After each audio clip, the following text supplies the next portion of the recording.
This is the Draft Guys podcast with Peyton and Niko coming at you live with the Cleveland Browns three-round mock draft. You see the free agents on the screen, Pete. On what stands out to you? Yeah, obviously the headline here is the offensive line and specifically the interior of the offensive line.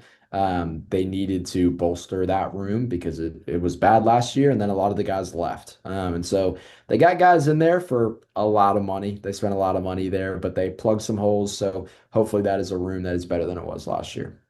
Yeah, and I think that's what we're going to be looking for here. Obviously, we're looking at, their needs. Offensive tackle interior is going to be on that list. Wide receiver one, a defensive tackle two, and a defensive end two would be really what we're prioritizing here. With the four picks that the Browns have in the first three rounds of the 2026 NFL draft, their first pick is going to come at pick six. We'll see what the board has. Okay, pretty realistic board this time. Sonny Styles is on the board. We haven't seen that much. Do you think that the Browns would even think about Sonny Styles, or do you have somebody else in mind based on what the board has given us?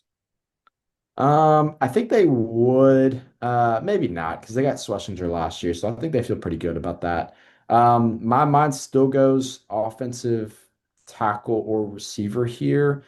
Carnell Tate is not on the board, and I'm not comfortable taking any of the other receivers here, so that leaves me either between Maui Noah transitioning to left tackle or taking Monroe Freeling. I'm I feel like the train is really hot on Monroe Freeling right now, and I feel like I'm catching up to it. I feel like I'm feeling like he's worthy of this range.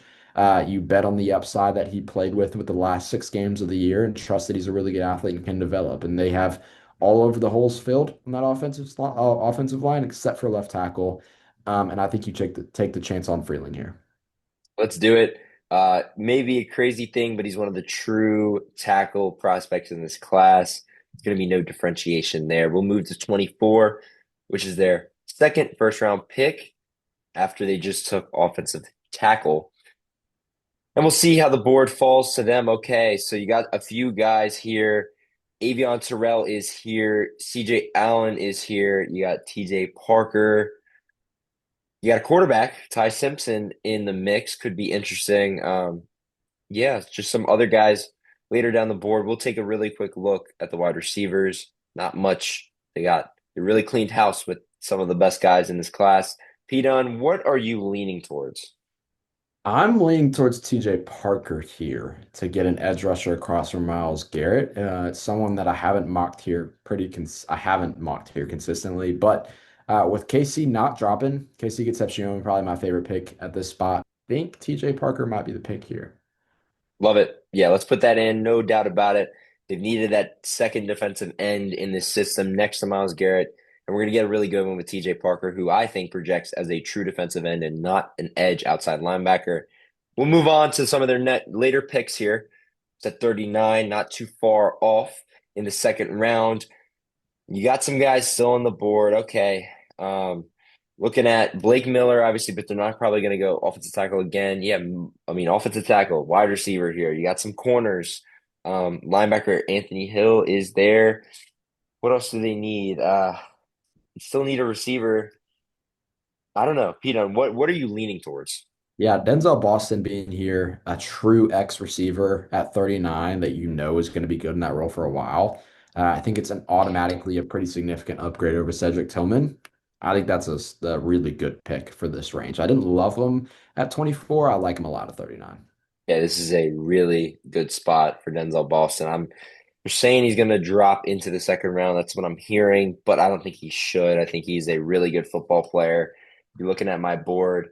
Yeah, he's going to be number 26 on the board. So we'll take him here and we'll move on to the last pick, pick number 70 for this Browns team of this three-round mock draft. And you got some guys on the board. Okay, so we've knocked out the wide receiver one, the offensive tackle, the defensive end two. We got interior maybe. We got defensive tackle.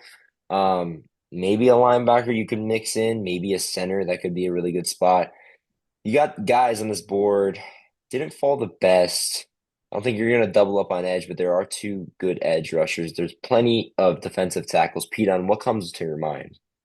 Connor Liu and Skylar Bell are the two players I think Both are doubling up. One's a center, so you're doubling up on offensive line, and one's a wide receiver, but a very different receiver than Boston. So I think kind of depends on what you want to value more. Do you want a true center and get somebody in that room, or do you want to get another receiver? And they went heavy on interior offensive line in free agency, so I think receiver would be where they go here. How do you feel about that?